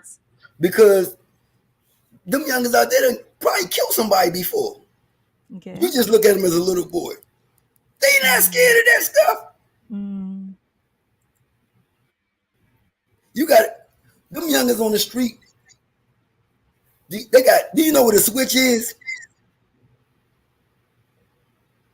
Again? You know how the light switch, you click the switch, the light switch, on and off. They got a gun. You could put a switch on the back of the gun. When you click it, it's fully automatic. No way. You might have a 9mm with a 100-round drum in it. When you put a switch on it, it's like a machine gun, but it's a handgun. Most of the youngest got guns with switches on it. In their waist, in the hood. Go on MPD website and look at the guns that the youngest got locked up with. Sweet. This week. That last week. Where'd you freezing up, Edward? Today, Monday, you gotta go last week. Okay. They got AK-47s, they got Dracos, they got switches. They got sophisticated, high-powered weaponry. So you got these are variables and factors that you got to just know. You ever seen the youngin with a fanny pack? Yeah. Yeah. Do you know what that is? Yeah, you was telling That's me a a gun. That's a holster for a gun. That ain't no fashion statement. When you see them youngers with the fanny packs around, that's a gun in there. My okay, so I struggle with this because I have a answer to this that is probably not going to be the most popular answer because I've been asked this question. Should we be turning in our children if we know that they are part of the crimes in the community? Should women be turning their children over to the justice system? I wouldn't advise that. The reason why I wouldn't advise that, suppose you turn your son in, right? Mm-hmm. And he go to jail, and in your mind, you did the right thing, but he get Mm-hmm. killed in jail. Okay. You never forgive yourself for that.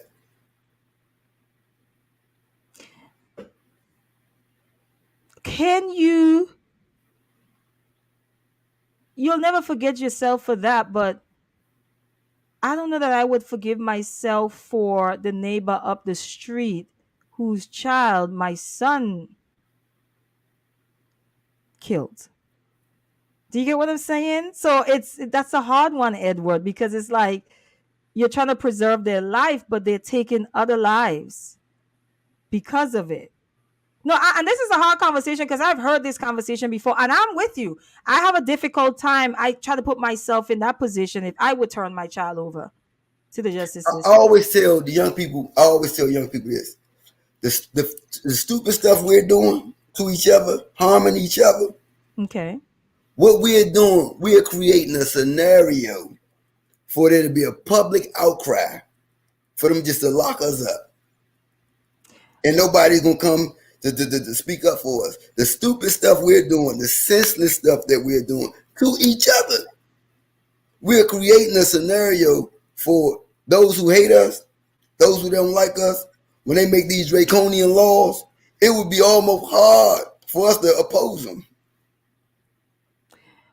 So talk to me about what you, because you just gave one example. You guys took the young boys on a retreat, right? And you saw the impact of that, just taking them out of that environment for a short amount of time, right? And you Right, you saw the kid, the child in them come out, right? right. Exactly. So that's one thing that I think um works. What are some other things that you have seen that works, or um things that we can begin to do, just as those of us who might not live in DC? But what are some things that actually work that we may not realize work? Um, and grabbing one of them youngers when they lose one of their homies. Hmm. When they lose one of their homies, grab him because his mind is in a space right now. All his other homies is talking retaliation, right? He really don't want to retaliate, but that's the culture. All his homies talking about we got to do this to the ops, Mm-hmm, right? mm-hmm. But he's really a child for real. He really don't want to do it. Hmm. Grab him, I see what grab you said. him, Mm-hmm. talk to him right then and there. That's he's going to Mm. listen to you. Because he really don't want it. He really don't want to do it. Mm-hmm. Mm-hmm. But if Mm-hmm. don't nobody get in his ear, he gonna do it. You got to slide for your homies. Mm. Okay. All right. So I think one of the things that now I want you to give me some practical things because you said love. You use love. Right. Um, we could start there. What does love look like in practicality? What does that look like? Man, telling them, I've been thinking about you, man. I seen this program. I think it'll fit you. Would you want to participate in something like this? Mm-hmm. Man, I be thinking about you when I be at home. Man, I'm determined that you're not gonna get killed while I'm alive. Not on my watch. You're not going to jail. You're gonna be a success story. I believe in you. Just like that. Just telling them I really believe in you. I know you're a good person. Mm-hmm. Okay. But I think that the biggest thing, we need resources. We need to be able to connect them with resources. Because if you have like employment opportunities, because it's one thing to say, give them a good message, but you ain't got nothing to turn them over to. Okay. If you got a good message and you got something to turn them over to, you can help them transition. But I have a question. Where Paying these children, and you could probably answer this to for me, because you I don't know if the Connor boys are making any big money, but you put them in a job where they have to wait 2 weeks for a check versus getting a little something in their pocket every day from hustling. How do you compete with that? them youngers ain't making no money. They got a $1,500 gun, but they gonna tell you buy them something from McDonald's. Really? Yeah, they ain't making no money. They ain't like the 88. They ain't Mm-hmm. making no money. They just got a gun. They got a big gun, a big clip in the gun. Mm-hmm. They ain't got no money. Now, if we could provide them with like resources to transition, they would transition. Mm-hmm. Mm. There's certain thing as success stories, but then like the peer pressure is there. We just got to counter the peer pressure. We got to Mm-hmm. get up on them and let them know that Mook Mook really ain't nothing. Mm-hmm. The reason why Mook Mook is like that is because he really scared. That's why he's shooting all them people. Mm-hmm. Mm. Okay, so I know some, in my opinion, there's work before that, which we had talked about earlier.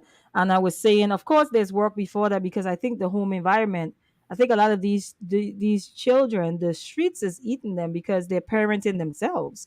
They're parentified. They're literally parenting themselves. Because when you talk about 12, 13, 14 year olds, I have a son that's about to be 11. Edward, your son is around that age.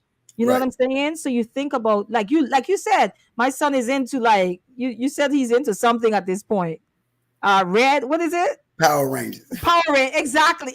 Exactly. And I look at my son at 10 turning 11, and he's still into playing with army men, right? And that's not the reality for a lot of children in the Right. inner city who is that age. Right. Their childhood is snatched from them really, really early. So I Right. think it has to be some proactive steps in the beginning. And I think a big part of it is finding ways, not just because we talk a lot about keeping our families together, but I want us to even go way before that in Right. actually building strong families, Right. so that this is not the outcome to where a lot of our children are left abandoned and having to care for themselves. Because if we know, we've all been teenagers, right? It's the peer group.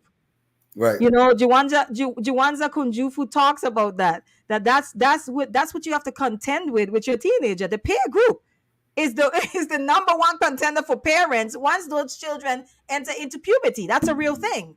So what happens if you're parenting yourself? You're gonna get with the group, connect with the group. The group is your friend. The group is your father. The group is your mother. The music, the people that are making these lyrics and so forth. These young people's they're being parented by the music. I know a youngin. He's in college. He hang with all of the hood folks, right? But Mm-hmm. he's in college. Mm. And he do everything they do, but he don't carry no gun. He go to school. And every time I see him, I always tell him, you my black superhero. He's like, for real, you my black superhero. I swear to God, I love you. Like, you the truth. And this not no just like nice words I'm saying to him. I really believe Yeah. that because Yeah. he withstand the peer pressure. He go to school. And then if you see he gonna be with them, he can definitely be with them. But he gonna go to school. He gonna be with his girlfriend. He's just from the hood. And he got way more courage than I had when I was his age. Mm. Because I was influenced. I said I was a leader. Everybody you talk to, they said they're a leader. You wasn't no goddamn leader. Right? You a follower. But he is really a leader. Mm. And all of his peers, all the youngers love him that he go to school. Mm. He don't get Oh no yeah. pushback. Okay. Like they don't be trying to come on. They love that he's in college. Yes, that's one thing I would say about the hood, and there's some other things that I want to say as well too before we close out. But I think that's something that plays out in the hood that people don't realize. There is always the good kid that everybody protects. Yep. Like that child that says they got hurt, they want a gun, and the OG's like, you don't want that. That's not what you want, and they send them about their way. That's a very common thing in the hood. If a child is, especially if it's one of their bright stars, whether it's through sports, academics, like Yeah. they make the news. Listen, they make the newspaper the whole hood proud. Okay, because the hood feel like they made the newspaper. If that one person made the newspaper, like that's the thing. The other thing that I think that when we talk about the hood, that we don't really consider, there's a level of community that's in the hood. Like more Shout out to the community. football coaches, the basketball coaches, them coaches, man, they the goats. Those coaches, and I got to say that, I got to give them a shout out because Mhm, when I think about heroes in our community, mhm. them football coaches, they talk so greasy to them young. They talk to them young like they their biological father. I know. But it worked. It worked. It Hey, worked. hey, Sir Hill, Shout thanks out for to the passing coaches. through. Sir Hill say, hey, salute to Edward. Peace to you, Sir Hill, Peace. for supporting and passing through. Edward, that's a fact. That's a fact. To the point where I be seeing some of the coaches, I be cringe. You know, I'm a woman. We all sensitive, you know. I be like, he don't even have to talk to him like that. Those coaches be going hard. Them coaches That's are a the fact. goats. They go so hard on them youngins. And they teach them youngins discipline. And Yes. like them youngins be from the hood. They listen though. Mhm. Our people, they bad, but they really not that bad once you can get up on them. Once you get up on them, you be like, man, this joker ain't that tough. Do you find that a lot of them are actually scared? The Yes. youngins? Yes. Yeah. It's just the culture. Yeah. The culture, when you do some wild stuff in the hood, you get a certain sense of respect. Yeah. And so they kind of like that respect. They like that people scared of them. The girls like them. I read a Black Panther book by Elaine Brown, A Taste of Power. And they were talking Mm. about how if you wasn't a Panther, the sisters wouldn't mess with you. Oh, really? Yeah, you want the song. You ain't no revolutionary. You trying to holler at the sister. She like, what, man? I don't talk to no Negro. You ain't no revolutionary. So she looked back. The Negro got a Black Power book. First thing on the list of expectations. What you doing for your people? Right. And I think that if the black girls started raising the bar with that, I think that can affect them. I really believe that Yeah. because girls definitely got power with these youngins. Oh no, I know. I know. So okay, so in closing, what I was trying to say too is that I think there's a level of community in the hood that people, because we are just consumed by the negative of it. But and I say this as someone who grew up in the hood myself. There's a level of community that's there that's not spoken about. Okay. When I say that, I mean that in comparison to places where I've lived, because I never lived in the hood in the States. The hood Right. I lived in was in the islands. Um, That's the hood. don't do that. And so look, I took my friend home, Edward. I took my friend home. Our housing projects are next to beautiful beaches. She was just like, why would anybody be mad? Right. She was thrown off because on one side where we was like this blue water, and then all you had to do was cross the street and you were in a housing project. And the guys were out on the basketball court playing basketball, and she was just like, what in the world? You know, because she's from New York. So the hood in New York looks a little different. And she's like, you guys got coconut trees and your hood is surrounded by like paradise, like beauty. How does anyone be angry? And I was like, it's because it's a little deeper than that, you know. Right. Yeah, but I was saying that the sense of community, the most in community I've ever felt have been in the hood, believe it or not. The most in community, because the suburbs, everybody stays to themselves. People barely know their neighbors. People barely talk to each other, right? In the hood, your children are outside playing together, playing double dutch, hopscotch, wherever they're playing in these times. You're outside dancing. It's a sense of community. The mothers are out there Definitely, conversing. definitely, Yeah. definitely, definitely. Even in our dysfunction, Yes. even in our dysfunction, Oh. is love. It's a camaraderie. Like they love each other. That little group, like that particular hood, any hood, that particular hood, they will die for each other. They definitely gonna kill for each other.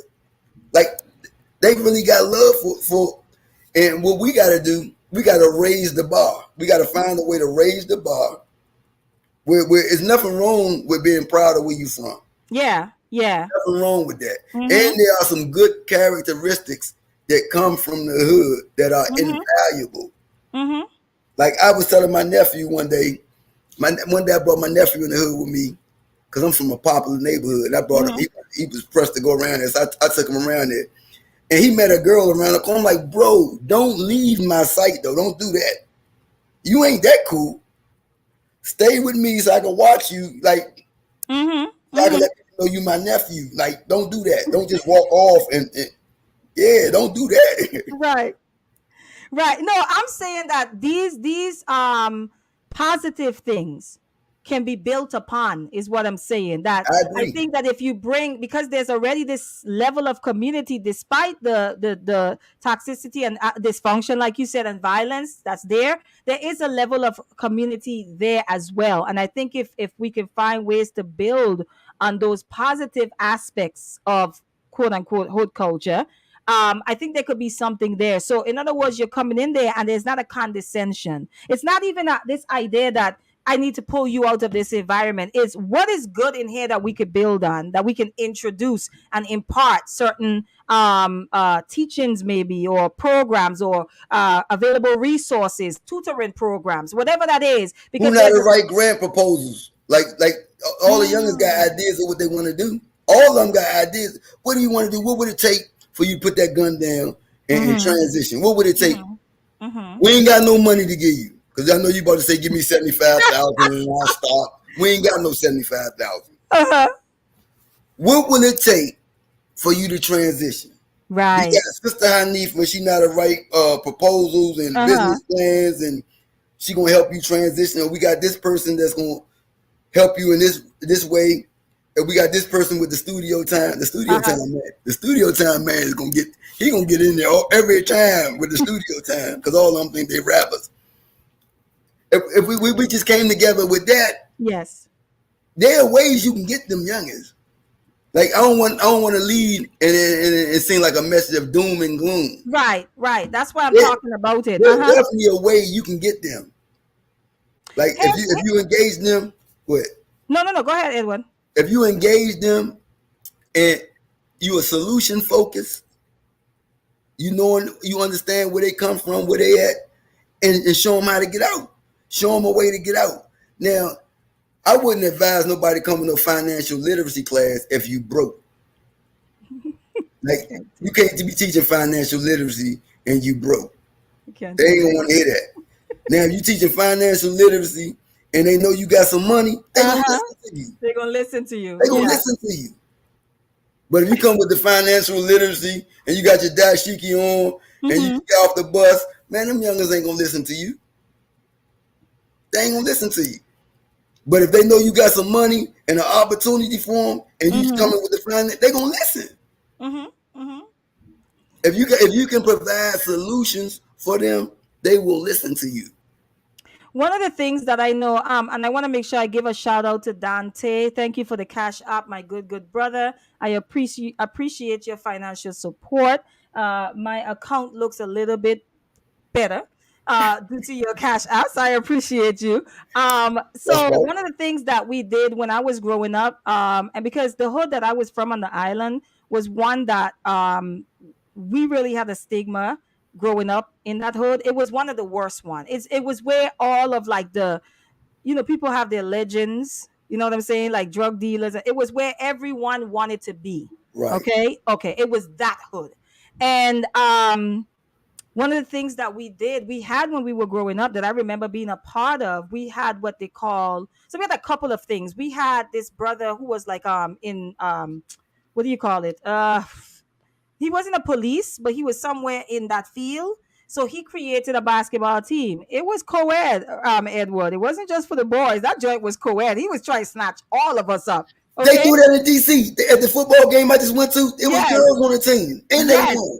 Yeah, and let me tell you something. Those children like to participate in that stuff. So we had a lot of people in the hood that they would create whole tournaments. Whole tournaments. You had the green team, you had the yellow team, and it was all co-ed. And everyone would show out. They will have refreshments out there. They'll have a DJ playing. Then we also have what we call the PMP Youth Club. You will be surprised when you assign young people roles and responsibility, Yeah. how big that is. Let me tell you, we had a president, we had a vice president, we had a treasurer, we had a secretary. No, everyone, we just know we felt important, Right. right? Because we was calling the shots, we were collecting money, we were putting the money back into the community, we was cleaning up the community. So it doesn't even have to be anything grand. These children are looking for something to do. If you give them responsibility, that they will gladly take it. And in fact, if you want to reach the others, you better get some children that the other ones are going to listen to. That's how that works. That person will be like, we're going to make you the president. Okay, we're going to make you the president. Because that person is going to bring in other young people. That's right. If you Right? get the youngin that's the leader and empower him Yes. and put him in a good space, Mhm. all the other youngins, they look up, they got a gun because he got a gun. Yes. They shoot because he shoot. Yes. If you empower him on a positive tip and let him see that the message is real, Mhm. he gonna go tell them youngins they ain't playing, they for real, they really trying to help us. Mm. And once he said, that's all the validation you need. Mm. Once the leader in the hood say you cool, you cool. Mhm. And nobody better not mess with you. You know what's so funny? Only now as an adult I was told this, but when we were younger too. So you might not know this about me, but I was like the best dancer in the hood. Okay, I'm just gonna put that out there. And Yeah. so I used to like to dance when I was young. I still like to dance, but I used to like to really dance when I was young. And at that time, what I would do, Edward, I would just create dance groups. And now in retrospect, I was like, these people was really showing up for practice. Like this was like a real dance group, right? Right. And so those girls would come, show up for practice. We would enter into step shows. I didn't know nothing about stepping, but we showed up practiced every day.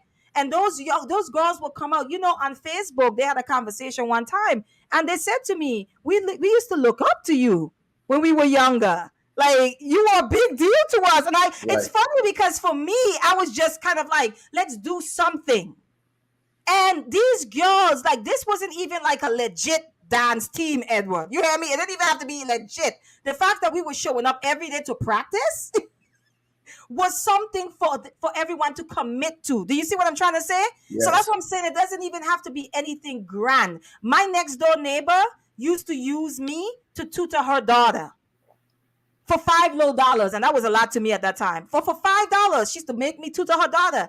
A lot. You always have the people who do well in the hood, who's doing well in school. Utilize them.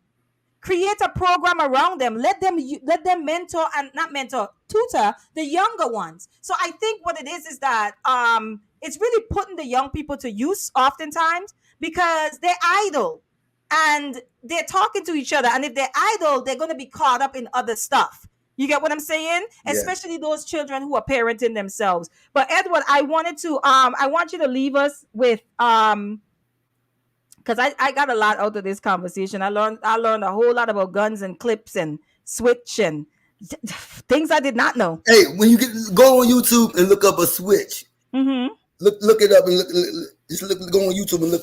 That's what them youngest carrying. Oh yeah.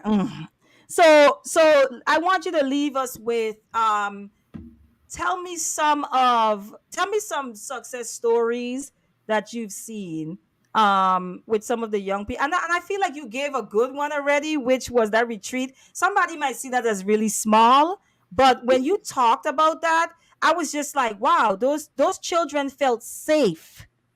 That's the key. They felt safe, so they could let their guard down with you guys and be like, wow, looking at it. I'm sorry. Like that's a big deal. And if you're not connected to the hood, or you don't really understand the culture, you don't understand how big of and what that really means is that those children literally was in a safe environment. So talk to me about some success story, because the question is, can anything good come from the hood? And for me, Edward, I say yes, because we have Edward here. Right? Mm-hmm. So talk to me about some success stories and what you guys did to bring that about. I got one brother. he got a job at DPW last year, Mm-hmm. and I had the application for one youngin because I Mm-hmm. had like 5 youngins in mind, right? Mm-hmm. And this particular youngin, he ain't want the application. He called me this morning. He called me this morning. He told me he ready to do the right thing. He called me this morning, Oh, but how old is he? about 22. Okay. Mm-hmm. But he ain't want the application. So Okay. when his buddy was like, "I'll take it," and took the joint and filled it out. So when he filled it out, he got a job at DPW, Mm-hmm. Department of Public Works. Mm-hmm. So like 3 months ago, he got his CDL. And when he got his CDL, Ooh. they made him a trainer. So he came, he told me, he said, man, you looked out for me. He said, man, I'm over all them old niggas, man. They've been working there 20 years and I'm over there, I'm their trainer. So I love it. that's what he said. So I don't want nobody say No, you that's said that. fine. I love it. And, Mm-hmm. and, and that made me feel good, like, because he said there's people that's been working there 20 years and they don't even have a CDL. And he just went there and took the opportunity and he's excelling. Wow. And so it just made me feel good that, Yeah. because if he could save one person, Yeah. we've done our part. And so I think that was one of the success stories. And with me, I have a good relationship with most of the youngers I deal with, Mm-hmm. but I don't have the resources. Mm-hmm. If I was a millionaire, where I can just transition all of them, all the ones that I Mm-hmm. know what they want. Mm-hmm. Studio time. If we can get them a studio, like, because they want out. They want out. Mm-hmm. They know that everybody that's engaged in that lifestyle knows only two things promised to you: Yeah. the penitentiary or the graveyard. And I always tell them, would the fish take the bait if he knew it was a hook in there? If the fish wouldn't take the bait if he knew it was a hook in it, that means you ain't got the sense of a fish. Mm. You ain't got fish sense if you know what's gonna go with this and you still engaged. We Mm-hmm. ain't got fish sense. So I think our people are really good. And I wanted to say this: if there's anybody that have any resources, man, contact Sister Hanifa. Mm-hmm. If you're in the District of Columbia or Maryland, if you got resources that you're trying to help our community, I can connect you with a bunch of youngins that need some opportunities, and you would be a part of God's divine plan by helping them and you healing our community. Yeah. Because if the more you help them, the less likely you will get knocked on your head at the gas station. Mm. Mm. So it's Okay. really in your. Yeah. Well, Edward, I want to say thank you. It's Thank you. always a pleasure talking to you on this level about these things because I know you're passionate about it. And if you guys are in the DMV area, feel free to email me. I think Edward might be in a social media detox. I don't know what's going on, but because he done came off of Facebook. So you guys could contact me and I'll connect you guys with who you need to be connected with. If you're in the DMV area, maybe you just want to be a part of something, so just definitely reach out and let me know. Edward, I appreciate you. It's always love. It's always a pleasure. I'm not gonna hold you. I'm gonna let you go. But again, thanks again for all that you do in the community. And thank Thank you for you. giving us, yes, and blessing us with your Thank you presence. for this Appreciate you. conversation. I think this conversation is necessary. Uh, I always tell Alkamar, I used to sing Alkamar songs, rap songs, and she'd be like, "That's too much for me. That's trauma." And I'd be like, "I want you to listen to it. It's not for you.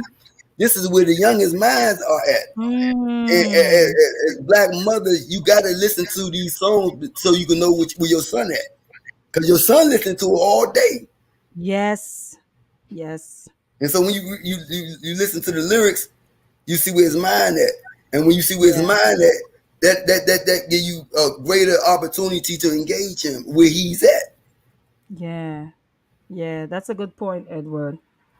Yeah. Whew. This was a lot today. I learned a lot, though. But Edward, thank you, sir. Peace and I'm gonna love. let peace and love to you. Peace and blessing. You enjoy the rest of your evening. Okay. Likewise. All right. Thanks. Bye bye. All right, guys. That was a really good conversation. It was necessary. You guys, let me know what you think. If you catch the replay, let me know your thoughts. Let me know what your takeaway was. Again, thank you guys for being here and showing me love and showing me time. Thank you for the cash apps. I appreciate you guys for supporting. And again, we'll be back here again on Friday at 5 p.m. And it's going to be another Black Love conversation. We have Brother Iyapo and his beautiful wife, who is going to be bracing us and talking to us about creating and cultivating peace in your relationships. So make sure you guys tune in for that conversation. And until next time, I'm going to say to you guys, peace and blessings.